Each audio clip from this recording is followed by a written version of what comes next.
Ever wondered why some people tend to have 10x the results that everyone else has, right? Whether that's in sports, in business, in politics, whatever it may be. There tends to be people that get significantly better results than everyone else who seems to try the same things as them.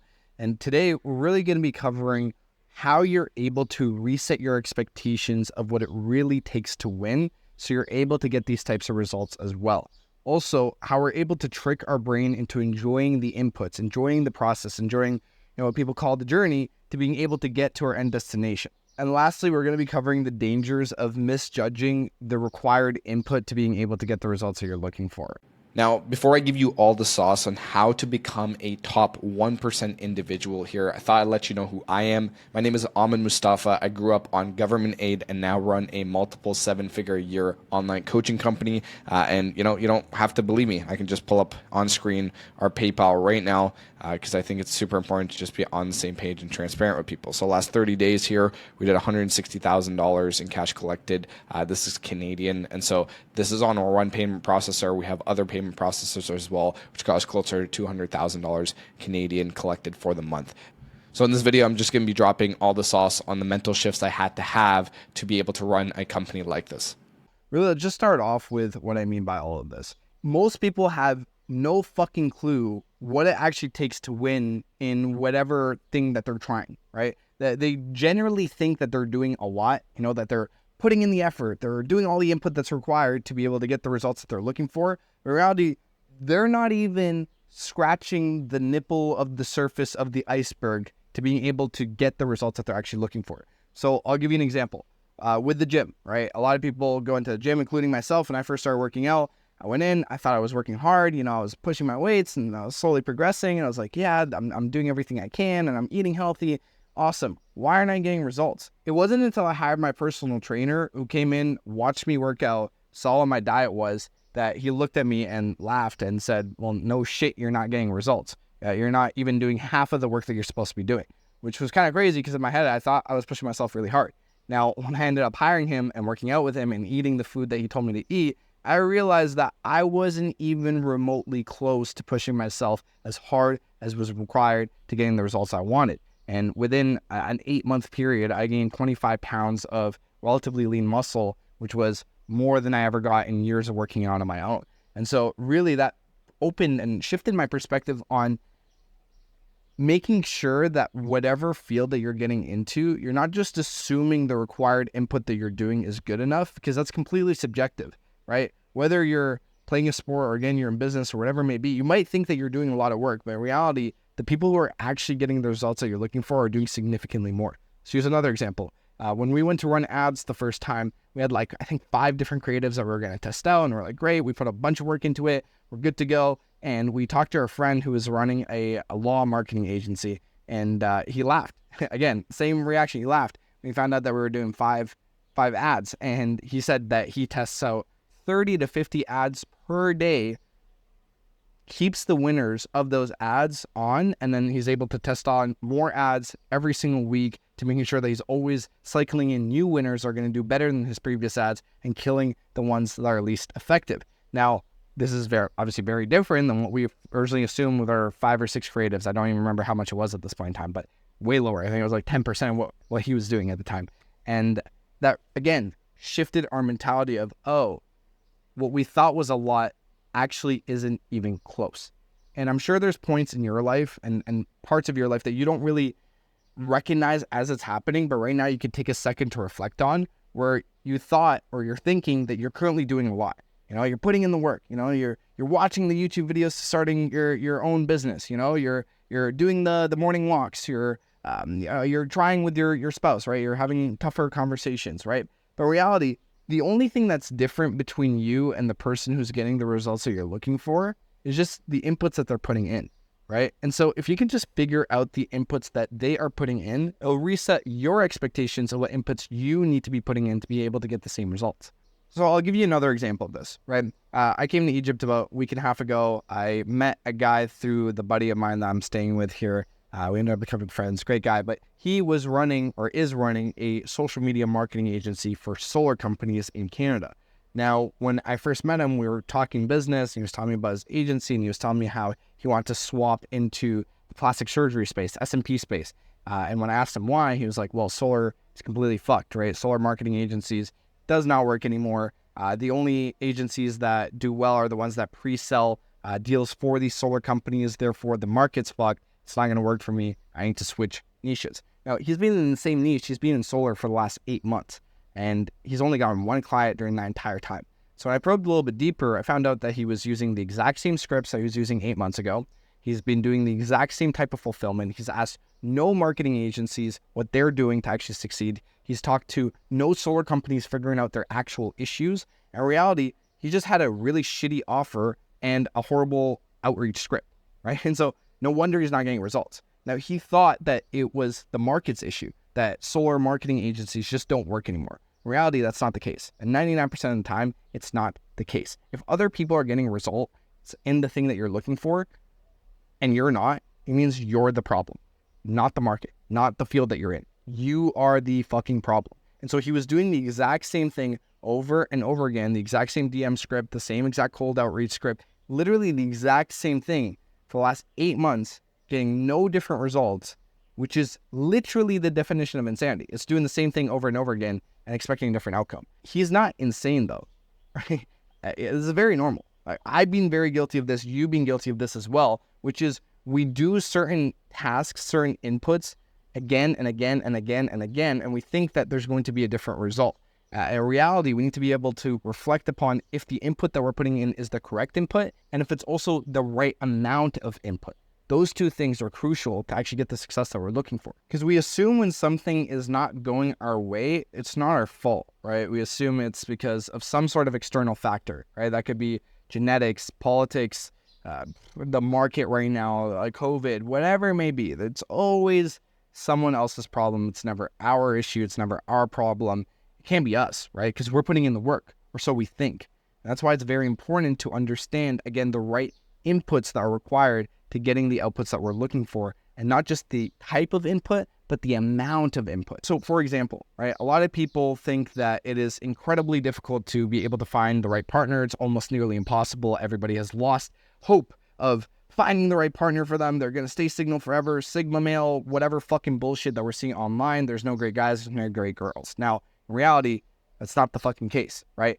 Obviously, if you want to find someone who's your ideal partner, they're probably not going to be just a random person that you meet. Could you get lucky? Sure. But most of the time, they're not. Especially if you have high standards for yourself, which you should also be able to meet those standards for someone else. But in reality, if you are looking for someone that you're going to spend the rest of your fucking life with, that's a pretty important decision. But what is most people's inputs? Well, I went to a bar, I saw this girl, she was cute, we fucked the first night. She ended up being kind of a hoe, and she's actually not good for me, and da-da-da. Or I tried to go to my coffee shop because I saw a video that tells me that I'm going to meet really good guys at a coffee shop instead of at the club, and, I ended up finding this dude. We ended up being a scumbag as well. So even at the coffee shop, he was still a scumbag, so all guys are pieces of shit. No, you've done almost no input whatsoever. You've almost done no work whatsoever to actually find the right partner that you're looking for. So it doesn't mean that it is impossible to find a partner. You're just not doing enough. So let me use an example, a real world example of this. There is a couple by the name of the Hermosis, right? Alex and Layla Hermosi. They're a powerhouse of an entrepreneur couple. Love them to death. Love what they stand for. Now, Layla, which is obviously the female in this relationship, she was saying how she went on a date every single week for 18 fucking months before she found Alex, right? Take that in. That's basically 70 dates over the course of a year and a half to find her partner. And now they have an incredible marriage, very fulfilling business, and they're, changing the world together. 70 dates. 70, right? And people are complaining after 1 or 2 or 3 poor dates or relationships that it's impossible to find the right person, right? Now, does that mean that you're going to need to go on 70 dates as well to find your partner?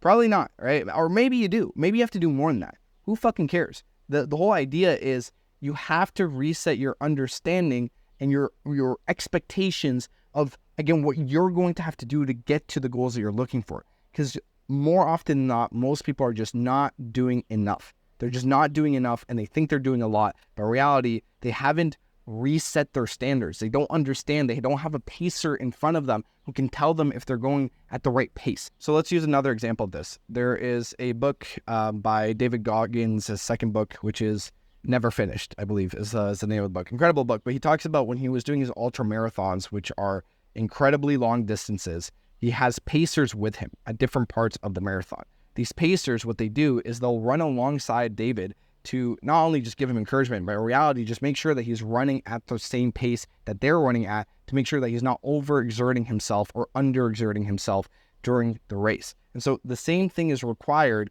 when you are doing anything on your end, because in reality, if you have some sort of understanding, some sort of standard of the pace and the input that's required to getting the results you're looking for, you're much more likely to succeed. So that leads me to my next point, right? How do you find out what it takes to win, right? How do you find out what is the required input to getting the output you desire? Well, very simply put, just finding the people that, again, have the desired outcome that you're looking for. But what's super important is when we're talking to those people or we're finding out what they've done to get to where they are, it's important to find out the actions that they were taking when they were at the same level as you now, not what they're doing when they're at their level that they're at the moment, right? So like, for example, if they're Elon Musk and you go ask Elon Musk, hey, how would you run ads? The way that he does marketing for his companies right now is going to be completely different than what you need to be doing at your stage if you're just starting out your agency, right? And so we need to make sure that when we're asking questions, when we're finding out the inputs that these people have,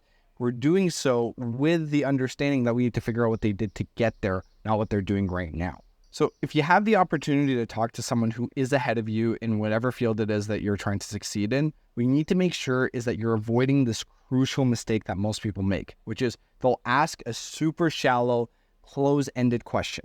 And what I mean by that is they're going to ask a question that indicates that they're looking for an answer that aligns with the context they already understand.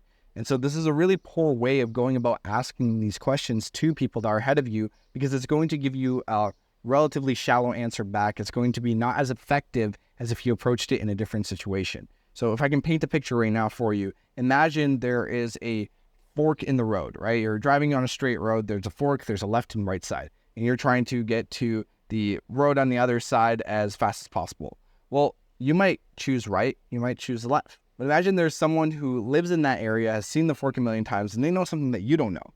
They know that if they go and turn into this little dirt road, they can actually skip all of the traffic that's going to take 30 minutes for you to go through if you take either one of those directions, either one of those bends in the fork, and you're able to reconnect back on the main road and just save yourself a whole bunch of time. So you see, a lot of times you don't actually know all the different paths, all the different things that you could be doing in any given situation. So if you have the opportunity to speak to people that are ahead of you, you want to make sure you're asking open-ended questions first. So let me give you an example of that. Let's say you go to a personal trainer and you ask him, hey, what supplements should I take? Right? You want to get into good shape. Hey, what supplements should I take? They might tell you, okay, you should take creatine and protein powder. You know, that's a good answer. Sure, maybe. But what if we asked a different question? What if we asked, okay, I want to look like Captain America. This is my current physique. What would you do in my situation to get to the point where I can look like Captain America? Well, he might say, okay, well, right now you're kind of skinny fat, right? So you're holding on to a bit of fat. You also have no muscle. So what we should actually do is first cut, right? We should remove that excess fat before you bulk. Because if you bulk right now, you might retain onto more fat because your body's still holding onto it. It's going to make it a lot harder for you to cut later on, right? See how we got a much, much, much better answer when we gave a more open-ended question and allowed the person that we're speaking to that has expertise direct us on where we should go. Then we can start to ask some more specific questions. For example, what supplements should I take? How often should I train? Things along that nature. And so the same has to happen when you're having these conversations in any sort of field. Instead of coming in and saying, oh, well, should I do it this way or this way? Well, you should be asking is, what would you do in my situation to get to where you're at right now, right? That is how you should be asking questions of these people. Now, let's say you don't have the opportunity to talk to someone who is ahead of you. Well, then refer to my last podcast, Comprehensive Guide to Learning Anything, right? If you go take a look at that podcast, it's not going to take you much time at all. It's 20 minutes. It's going to teach you exactly how you can find the same context, same information, the people that you look up to in whatever field you're looking into, get their context. And that way you're able to apply the same knowledge into the inputs that you're putting in. So this is why it is so incredibly important to get around people that are ahead of you, right? Because if you do, then you're going to be able to learn from their mistakes, their lessons. And, I can remember, I've had multiple different mentors that I've worked for completely for free, right? There is my current business partner right now back in the day, and, his buddy from before him, where I just told them, hey, I will work for you for free. Utilize me. I'm a quick learner. I provided a shit ton of value before they ever worked with me. And I did so because I understood that if I can start getting into these rooms, if I can still start getting into this gravitational pull of the people that know more than me, I'll be able to have their knowledge, their experiences, their expertise rub off onto me. And then I'm able to utilize those as skill sets and context later on for my own businesses, for my own personal development. Right. And so it's funny because I remember my mom being so confused when I would tell her, like, yeah, I worked on this massive project with this guy. I spent the last 10 days working on it. I'm working from the time I wake up to the time I go to sleep. And she was like, oh, how much are you getting paid? And I told her nothing. At the time I quit my job so I can go full-time in entrepreneurship. And she was baffled. She was like, why would you do that? And I knew that if I could just get into this realm and I had a vehicle that already had a bit of momentum that I could enter or I could start learning from, then I'll be able to get results much, much quicker. So what you should be doing right now is thinking about the people in your life that you can actually start to connect with that maybe you haven't utilized their knowledge to the best of your abilities. For example, your dad's friend owns a super successful landscaping business, right? And you never really thought about it because it's Uncle Jim, right? You don't really think much about it. Uncle Jim owns a successful business and you want to get into business. But here you are searching up random fucking videos online about how to do business. Why not go talk to a successful business owner that's within your gravitational pull and figuring out what he's done and recommendations and, obviously pieces of advice that he could give you. Or for example, there's a coffee shop that you always study at and there is a retired, soccer player there and you love soccer and you want to go pro or at least you want to play at a high competitive level. Well, a lot of times people are just worried asking people for advice or help or whatever it may be. But as long as they can see that you're genuinely interested and that you're not there just to take from them, but genuinely have a passion for the thing that you're doing, a lot of people are more than willing to just share that information with you. So in reality, think of those people that potentially aren't at the top level, right? But they're ahead of you. They've done and succeeded in certain aspects that you want to succeed in as well. Well, try your best to get around their gravitational pull and understand what they've done to get there. Now, if you don't have the opportunity to talk to people who are ahead of you in whatever field that you're looking to get into, well, you can refer to my last podcast episode where I explain exactly how you're able to find the source information, the source context that the people that you do look up to online have taken in to be able to get the results that they got. You can refer to that episode. It's called The Comprehensive Guide to Learning Anything. Now, something that you need to be extremely wary of, and I was talking about this a little bit earlier on when I was talking about my friend with his marketing agency, is you shouldn't switch what you're doing or how you're doing it as soon as you hit hardships, right? Because it's important to understand the required input, but a lot of times people think that they're just in the wrong field, right? That just doesn't make sense, that there's too many problems in the thing that they're doing and that they're going to find much easier time if they switch. And this is really a woman in the red dress syndrome, right? And basically what I mean by that is you right now are doing something, right? You're in some sort of relationship, you're in some sort of business, you're studying in school for a specific degree, you're doing something specific, right? And if you're not, you should be, because if you're not focusing and actually putting in effort on something, so you're not going to grow. But let's take the assumption that in some aspect of your life, you are trying to achieve a certain goal. Now, a lot of people, when they experience hardships, they hit a bottleneck, they hit a hurdle that they can't really figure out how to get over. They end up looking around, right, and seeing what other opportunities present themselves that doesn't have that same hurdle. Now, what they're missing is in everything that you fucking pursue, there's always going to be hurdles. There's always going to be hardships. There's always going to be issues that you're going to have to deal with. And it might not be the same issue that you're dealing with right now, but it is going to have its own set of problems. And so a lot of people will hit a wall that they can't figure out how to go over, or they just don't care or don't have enough motivation to actually go over it. And so they'll find a new thing, a new woman in the red dress, right? A prettier girl, a different business that's not going to have the same issues that they have right now. Whatever it may be, an easier major. They're going to go down a different path, and they're going to find that this different path that they're going on had its own issues that they could not have foreseen when they were in the original situation. So the way that you decide if it makes sense to pivot into something else or to continue doing the thing that you were doing originally is by referring to two main things. Do you still want the end result that this specific skill or field or whatever it may be is going to provide? Yes or no? And are there other people succeeding doing the same thing? If those two things are a yes, then you should continue. Right? If it's still going to get you what you want and other people are doing it, that means you're the fucking problem. It's not the field, it's not the degree, it's not the business model, it's not the market. It is you. You're just not doing enough. And this is because of something called the Dunning-Kruger effect. The Dunning-Kruger effect, if you search it up online, I can pull it up on screen right now as well, but it's a graph which shows that when you're starting something brand new, right, you have zero confidence, zero knowledge, right? So let's say the X graph is knowledge, the Y graph is confidence, right? And so you start off, you know nothing about anything and you don't understand it. And so obviously you have no confidence on it. Now you start, let's say, watching videos about doing social media marketing, right? You are starting to watch videos about it. You're watching the Imam videos. You're watching all these other guys and wow, okay, I get it now. All I have to do is make a website and, you know, I start reaching out to companies and they obviously need leads for their business, right? And so I could just provide my marketing services and I can just run ads on Facebook and potentially Google and wow, this makes so much sense. I'm going to make a whole bunch of money, right? And so in a short amount of time, your confidence went from 0 to 100, right? Or close to it. And you think you know your shit, but in reality, you know nothing, right? Like I mentioned before, you scratch the nipple of the fucking iceberg and you think you know a lot. So you have all this built up confidence. And then what ends up happening is that you start actually trying to reach out to clients. And you're like, oh, they're not responding to my emails, right? Or, oh, I'm cold calling and they're saying they're not interested. Oh, the only people that are interested don't really have any money. And so I can't get paid for my services. Oh, this is actually a lot harder than I thought. Maybe social media marketing is oversaturated. Maybe I should get into drop shipping. Maybe I should do YouTube.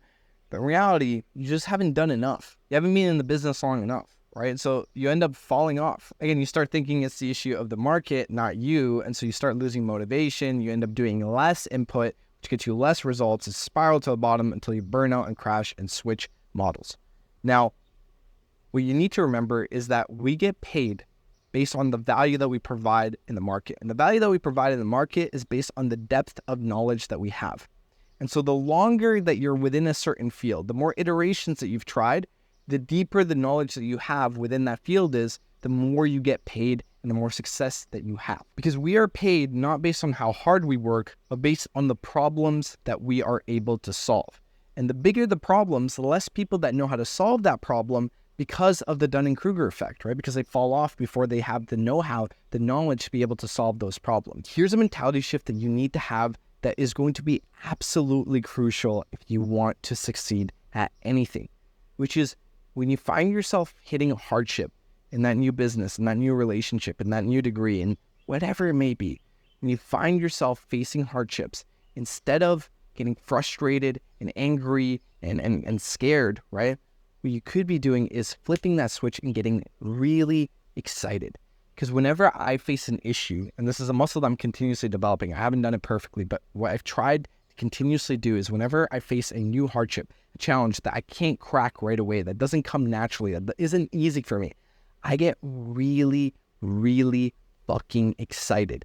And the reason that I get excited is because I know that there are other people who have tried the same thing that I'm trying right now, and they're going to hit this point where they feel this frustration, where they feel like they don't understand how to do this specific thing, and they're going to fall off, right? Because they're pussies, and they're going to fall off. And so all I need to do to make sure that I win is not fall off and just continue on. And I know, because I've done this enough times, where I know that if I continue on, if I continue doing the work that's required, if I reflect upon the effectiveness of the actions and the inputs that I put in, and I make sure that I'm actually doing enough, then I'll eventually get the results I'm looking for. So when you persevere during those moments, it's going to deepen your understanding about that specific subject, and it's going to allow you to get even better results than everyone else. And this is, again, where you find that success. That's why there are people that get 10x the results that most people get. It's for this very simple fact. I can give you a very clear example of this, right? Why is it that the person who's flipping burgers in McDonald's gets paid, I don't know, a 100th of the person that flips burgers in a Michelin star restaurant, right? They're doing kind of the same thing, right? They're both in the culinary business, but one has depth of knowledge that the other does not have, right? And this is not A random example. This is actually very true. There's a guy, I saw his story here. His name is Harold Valorosa, right? And he went from flipping burgers at McDonald's when he was 15 to being a world-renowned chef in Manhattan's most exclusive restaurants, right? How's that happen? Just depth of knowledge. They're both flipping burgers, right? Or, they're both cooking at the end of the day. But one's working at McDonald's with very replaceable skills and the other is not. And that's something that you need to realize as well. The deeper your understanding in a specific field, the harder it is for you to be replaced. And so all these people that are worried about AI replacing their jobs or, immigrants coming in and working for cheaper, whatever it may be, people are so worried about that. In reality, if you're worried about that, you just don't know enough, right? You're not an expert at anything, because if you are, it's going to be much harder for you to be replaced, right? And so we have to continuously make this progression by understanding the inputs are required to actually win. So the way that you can train yourself on this is, again, finding out the people that have the desired outcome that you're looking for and just get the inputs that they were doing, right, at the time, making sure that you're getting the right advice from them. Also, B, just build up this muscle. Build up the muscle of going a little bit harder. Because I'll tell you what, I guarantee you that you have more in the tank. I guarantee it, because I know I have more in the tank, and I have to continuously remind myself, remind my friends, remind my boys that we need to be pushing along and doing more, right? Going harder. And so the next time you're in the gym and you think you've hit failure, try to do just an extra 2 reps. 2, not even 1, 2 reps. Because I'm telling you right now, if you genuinely think to yourself, I can fucking do this, you will do the extra reps, right? And that is going to start to train your subconscious mind into believing like, hey, I actually have a little bit more in the reserve, right? Have a little bit more, like, just keeping on, right? Why not exert it? Why not go the extra mile? Why not do the extra cold call? Why not approach another girl on the street? Why not do the things that are required to getting you the result that you're looking for? Because at the end of the day, no one's coming to fucking save you. Only you can save yourself. And it's your responsibility to work on yourself and develop yourself into the type of person who can attract the people that you want to attract and can provide for the people that you need to provide for. And there's a quote that sums this up perfectly by Chris Willix, which is, the magic that you're looking for is in the work that you're avoiding. Right, I'll say that again. The magic that you're looking for is in the work that you are avoiding. And so when that little voice in the back of your head, you always feel it, that back of your little fucking head that tells you you could have done more, you should listen to it and get up and do a little bit more. And make sure that you're doing the right actions by figuring out those inputs. If you can't talk to the people that have the inputs, do what I told you on the last podcast and learn their context, learn the information they have so you're able to make very similar decisions and take these skill sets and go fucking win.